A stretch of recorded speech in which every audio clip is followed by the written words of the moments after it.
I found the divorce notice on a Wednesday morning, neatly folded, slipped between the electric bill and a grocery store coupon booklet. And for a split second, my whole world dropped out from under me. It had my husband's name on it, his signature, a stamped court seal, a case number, a date.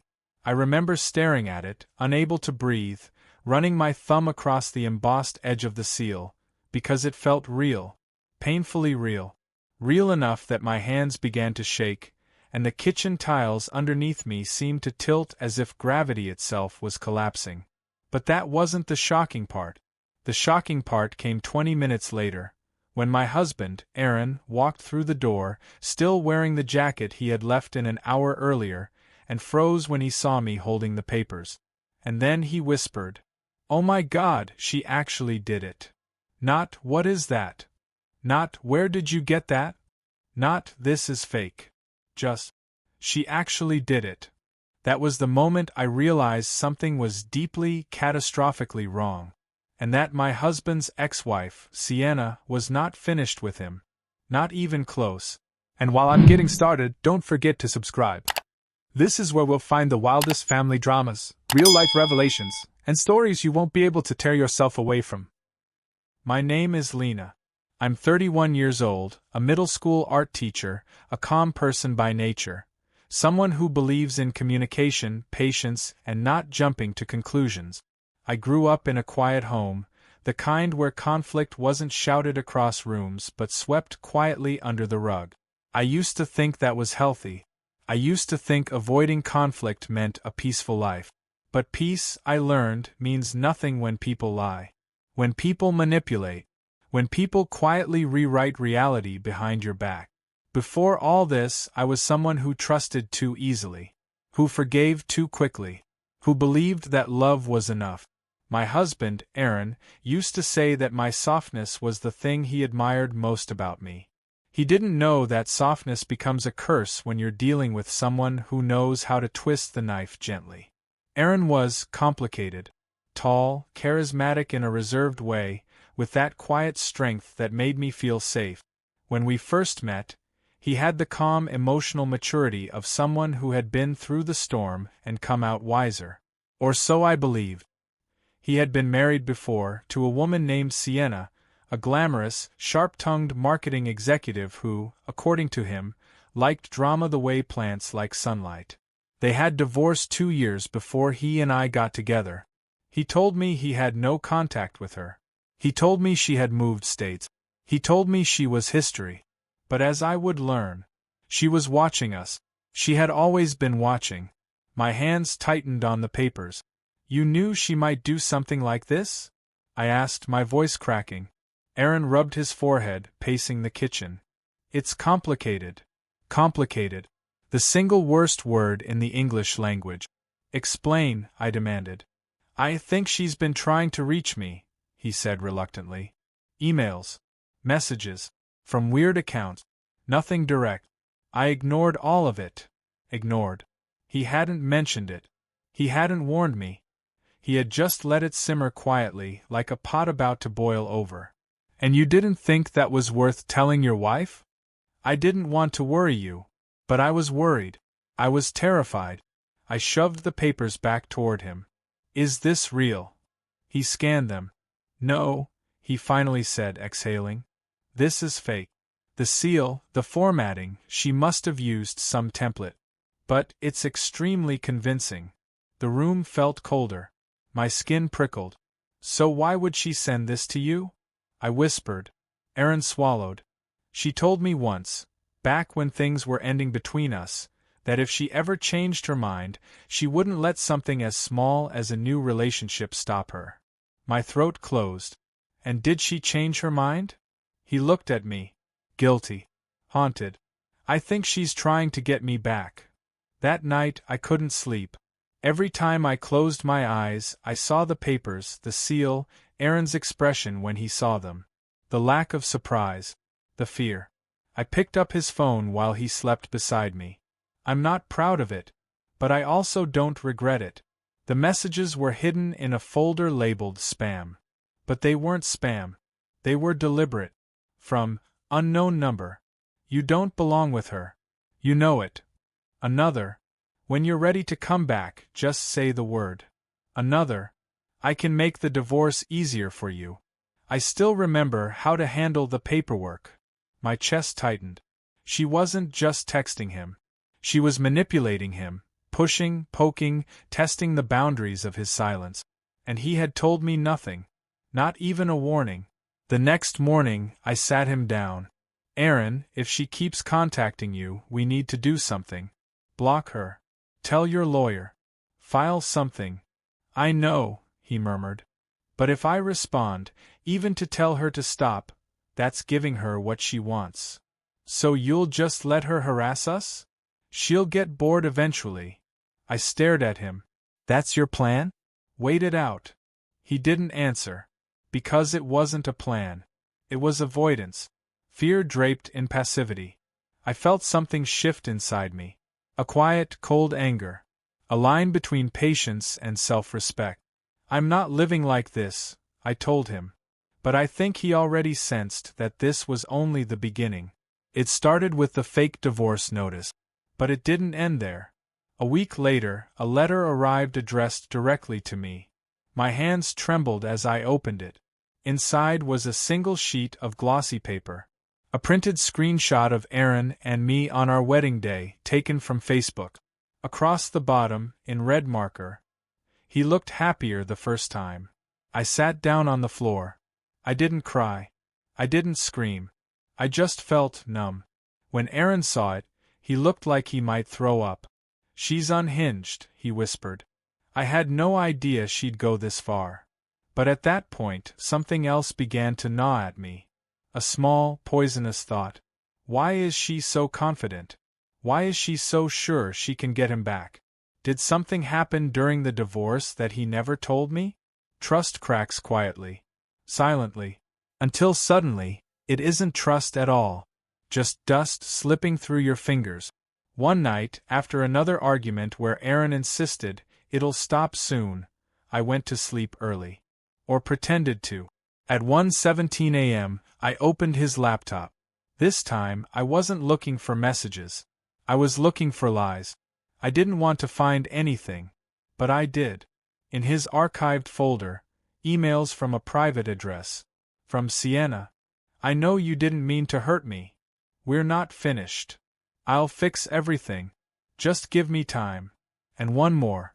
The one that changed everything. Aaron's reply from 6 months earlier. Sienna, please stop. I told you, my marriage is stable. I can't help you. I hope you get the clarity you need. A reply. He had written back. He had responded. He had lied to me. He had told me he never replied. That he never encouraged anything. That he never opened her messages. But he had. And suddenly, her confidence made sense. Her certainty. Her obsession. She hadn't imagined hope. He had given it to her. Maybe not intentionally. Maybe politely. Maybe naively. But hope is a drug to people like her. The next morning, I placed the printed email in front of him. No words. Just paper. Aaron stared at it. His face drained of color. Lena. I can explain. Explain why you lied? Or why she thinks she can still win you back. It wasn't like that. Then what was it? He ran a hand through his hair, pacing. She messaged me non-stop after our wedding. She said she was having a breakdown. I felt guilty. Guilty, I repeated, my voice hollow. She said she was in therapy. She apologized for how she treated me. She said seeing me move on made her re-evaluate her life. And instead of blocking her, you comforted your ex-wife during our marriage? His face twisted. I didn't comfort her. I shut her down. Not enough. That landed. Hard. He sat down, elbows on knees, head in hands. I thought telling you would make you think I wasn't over her. And lying made you look better? He didn't answer. Because there was no answer that made him look good. I never expected her to come to our house. But manipulators escalate when ignored. Silence is gasoline to their fire. And one rainy afternoon, while Aaron was still at work, I opened the door to find Sienna standing on my porch in a beige coat, mascara running in perfectly dramatic streak. She smiled. A slow, cold smile. "Hi, Lena." My pulse shot into my throat. "What are you doing here?" "I came to check on Aaron. He's not answering my messages." "That's because he wants nothing to do with you."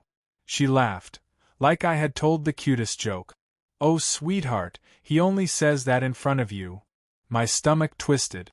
"That's not true." "Isn't it?" She tilted her head. "He replied to me. He reached out when he thought you couldn't handle the truth." My hands shook so badly I had to grip the doorframe. "Leave," I whispered. But before she did, she leaned in. "He was always mine first. Men always go back to the woman who knows them best." Then she walked away. And I fell to my knees, because deep down, a part of me feared she might be right.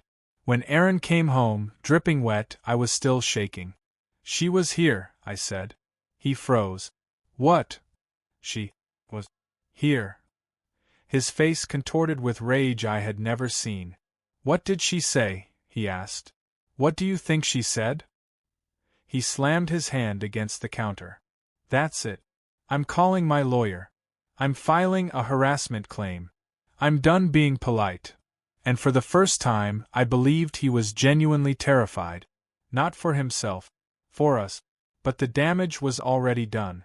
3 days later, at 2:49 a.m., Aaron's phone buzzed.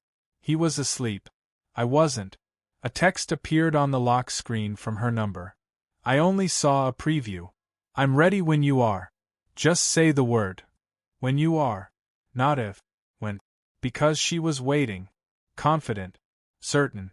Certain because he had given her something. A thread. A crack. A hope. I shook him awake. "Explain this." He stared at the screen, lips parted. "I never asked her to wait for me," he whispered. "Then why does she think you might?" He looked at me with a kind of defeated sorrow. "Because she's delusional." But that wasn't enough. Not anymore. "Do you want her?" I asked. "No. Do you want me?" His silence lasted 1 second too long. And that second knocked the air out of my lungs. "I'm done," I said quietly. "I'm not competing with a ghost." I didn't plan to confront both of them together. It just happened. Aaron had arranged a meeting with his lawyer. Sienna somehow found out and showed up at the same office. And suddenly, I was in the parking lot, standing beside my husband, facing his ex-wife under a flickering streetlight like the finale of some twisted drama. Sienna crossed her arms. I knew he'd cave eventually. Aaron's jaw tightened. "I'm here to end this legally. Nothing more." Her smile faltered. "You don't mean that." He stepped closer, not gently. "I love my wife. You need to leave her alone. Leave me alone. I am never coming back to you." She blinked rapidly, mascara trembling. "You don't love her like you loved me." "No," he said firmly. "I love her in ways you never let me love you." She recoiled, as if struck. "You're choosing her over a whole history?" "I'm choosing peace." Then he grabbed my hand. "I'm choosing Lena." And for the first time, I saw something that looked like fear in Sienna's eyes. Real fear. Because her illusion had shattered. "You'll regret this," she whispered. "No," I said quietly. "We already regret letting it go this far." She left without another word. Just like that. Her spell broke. The harassment claim was filed. Her number was blocked. A cease and desist went out. She tried one more time to contact him through a mutual acquaintance, but they shut her down. Eventually she stopped. Not because she accepted reality, but because she realized reality would never bend for her again. But marriage doesn't snap back like a rubber band. Aaron and I had wounds. Not all external. Not all hers. He had lied. He had hidden things. He had underestimated the damage of his silence. He spent months proving he could be better. More honest. Less afraid of conflict. And slowly, painfully, I began to believe him again. Sometimes people think the other woman is the enemy. But sometimes, the real danger is the silence inside the relationship. The cracks no one sees. The truths we're too afraid to speak. What saved us wasn't the legal action, or blocking her number, or confronting her in a parking lot. What saved us was this. I stopped being soft when softness wasn't serving me. I stopped avoiding hard conversations. I stopped letting loyalty be a leash around my neck. I found my voice, my boundaries, my courage. Sienna didn't break our marriage. She revealed its weaknesses, and we rebuilt from there, stronger, sharper, clearer, with no ghosts left between us. Because in the end, love isn't about never being tested. It's about what survives the fire. And we survived. Together. The end.